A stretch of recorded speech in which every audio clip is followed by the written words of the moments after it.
نحمده ونصلي على رسوله الكريم اما بعد قال رسول الله صلی اللہ علیہ وسلم حب الوطن من الایمان او کما قال علیہ السلام۔ خدا کرے میری عرض پاک پہ اترے، خدا کرے میری عرض پاک پہ اترے وہ فصل گل جسے اندیشے زوال نہ ہو۔ صدر محفل ارباب و علم و دانش اور عزیز ساتھیوں، السلام علیکم۔ آج مجھے جس موضوع پر اظہار کی جسارت ہو رہی ہے وہ ہے وطن پہ نثار تن من دھن۔ یہ موضوع اپنے دامن میں بہت ہی وسعت لیے ہوئے ہے، مگر قلت وقت مجھے صرف اشارات پہ مجبور کیے ہوئے ہے۔ صدر محفل انسانی فطرت ہے کہ وہ اپنی قیمتی متاع پر سب کچھ قربان کرنے کو تیار ہو جاتا ہے۔ وطن عزیز پاکستان ہمارے پاس ایک بیش بہا خزانہ ہے جو بھاری قیمت ادا کر کے ملا۔ اس کی بنیادوں میں اینٹوں کی جگہ ہڈیاں، گارے کی جگہ گوشت اور پانی کی جگہ خون استعمال ہوا ہے۔ اس کی گراں قدری کا اندازہ وہی لگا سکتا ہے جس نے تعمیر پاکستان میں تن من دھن، بہن بھائی بیوی بچے سب کچھ قربان کر دیے، جن کے کتنے بے بسوں کے سامنے ان کے خاندانوں کو مکانوں میں بند کر کے نظر آتش کر دیا۔ تیری بنیاد میں ہے لاکھوں شہیدوں کا لہو، تیری بنیاد میں ہے لاکھوں شہیدوں کا لہو، ہم تجھے گنجے تو عالم سے گراں پاتے ہیں۔ صدر جی احترام، وطن پہ تن من دھن نثار کرنے کا جذبہ ایک ایمانی تقاضا بھی ہے، کیونکہ پیغمبر پاک صلی اللہ علیہ وآلہ وسلم کا ارشاد ہے حب الوطن من الایمان، وطن سے محبت ایمان کا حصہ ہے۔ اس لیے اس خطہ پاک کی حفاظت میری ذمہ داری ہے اور میرے پاس جو کچھ بھی ہے اس وطن عزیز کی امانت ہے۔ ضرورت پڑنے پر اپنا تن من دھن سب کچھ اس پر قربان کرنے کو تیار ہوں۔ اے وطن تو نے پکارا تو لہو کھول اٹھا، اے وطن تو نے پکارا تو لہو کھول اٹھا، تیرے بیٹے تیرے جانباز چلے آتے ہیں۔ صدر محفل وطن پہ تن من دھن نثار کرنے کی جھلک پیغمبر پاک صلی اللہ علیہ وآلہ وسلم کے اقوال سے، صحابہ کرام کے افعال سے اور اولیاء کرام کی اتباع میں بڑی واضح ہے۔ جی ہاں جی وقار، یہی تو وہ طاقت ہے جو عمر کی تلوار میں، حیدر کی للکار میں، قاسم کی تلوار میں اور حمزہ کی یلغار میں نظر آئی۔ یہ جذبہ جسم میں دوڑتے خون اور دھڑکتے دل کی مانند ہے۔ یہی وہ جذبہ تھا جس نے پوری قوم کو 65 کی جنگ میں ایک مرکز پر اکٹھا کر کے دشمن کے سامنے بنیاد محسوس کر دیا، جس کا اظہار راشد منہاج نے طیارہ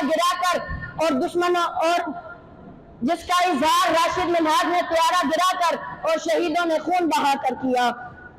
اور پھر اسی جذبہ ایمانی نے 28 مئی 1998 کو عالمی دباؤ کے باوجود ایٹمی دھماکے کرنے پر مجبور کر دیا، اور یہی جذبہ آج وزیرستان کے غیرت مند مسلمانوں اور بارڈر پر موجود فوجی جوانوں کو دہشت گردوں کے سامنے ڈٹ جانے پر مجبور کیے ہوئے ہے۔ ہاں جناب والا، بنگلہ دیش میں اسی جذبے نے عبد القادر ملا کو پھانسی کا پھندا قبول کرنے پر مجبور کر دیا، اور پھر آج اسی جذبے نے بنگلہ دیش کی فوج اور حکومت کو عوام کے سامنے گھٹنے ٹیکنے پر مجبور کر دیا۔ خون دل دے کے نکھاریں گے رخے برگ گلاب، ہم نے گلشن کے تحفظ کی قسم کھائی ہے۔ صدر محفل وطن پہ تن من دھن نثار کرنے کا جذبہ آزادی کو خواب پریشان ہونے سے بچاتی ہے اور خادم وقت کو حاکم وقت بننے پر مجبور کرتی ہے۔ اگر یہ جذبہ حکمرانوں میں پیدا ہو جائے تو رعایا خوشحال ہو جائے، محنت کشوں میں پیدا ہو جائے تو یہ مٹی سونا اگلنے لگے۔ اگر یہ جذبہ سیاستدانوں میں پیدا ہو جائے تو بہتر قیادت میسر آئے، اور ملک کے مسجدوں میں پیدا ہو جائے تو انصاف گھر کی دہلیز پر میسر آئے۔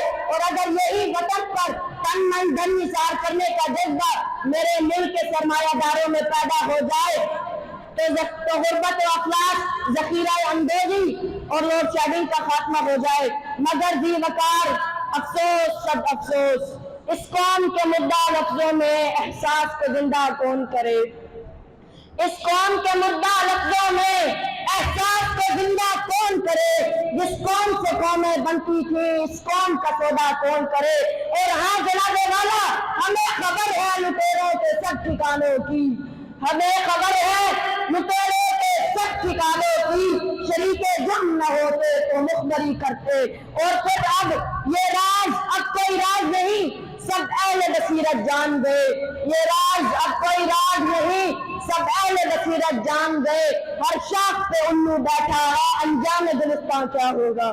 مگر عالی جاں آج وطن عزیز جس حالت زار سے گزر رہا ہے یہ کسی سے مخفی نہیں۔ ملک کے ہنستے بستے ماحول کو غربت و افلاس، بم دھماکے، مہنگائی اور خودکش حملوں نے تباہ و برباد کر کے رکھ دیا۔ تمہاری شرپسندی سے جلے ہیں کتنے گھر دیکھو، کٹے ہیں کتنے سر دیکھو، تمہیں احساس کب ہوگا؟ بہا لو خون سڑکوں پر مگر اتنا سوچ لو تم، وطن جب خون مانگے گا تمہارے پاس کیا ہوگا؟ مگر شاید دشمن یہ بھول گیا کبھی اس قوم میں قاسم کے فرزند صلاح الدین ایوبی کے بیٹے اور اقبال کے شاہین زندہ ہیں جو اپنے تن من دھن وطن پر نثار کرنے کے ہمہ وقت تیار رہتے ہیں۔ ان کا یہ جذبہ دشمن کے لیے موت اور اپنوں کے لیے پیغام ہے کہ بس ایک شب کی مسافت پہ ہے طلوع سحر، بس ایک شب کی مسافت پہ ہے طلوع سحر، بس ایک شب اسے جوں تو گزارنا ہوگا۔ پاکستان زندہ باد، وما علینا الا البلاغ المبین۔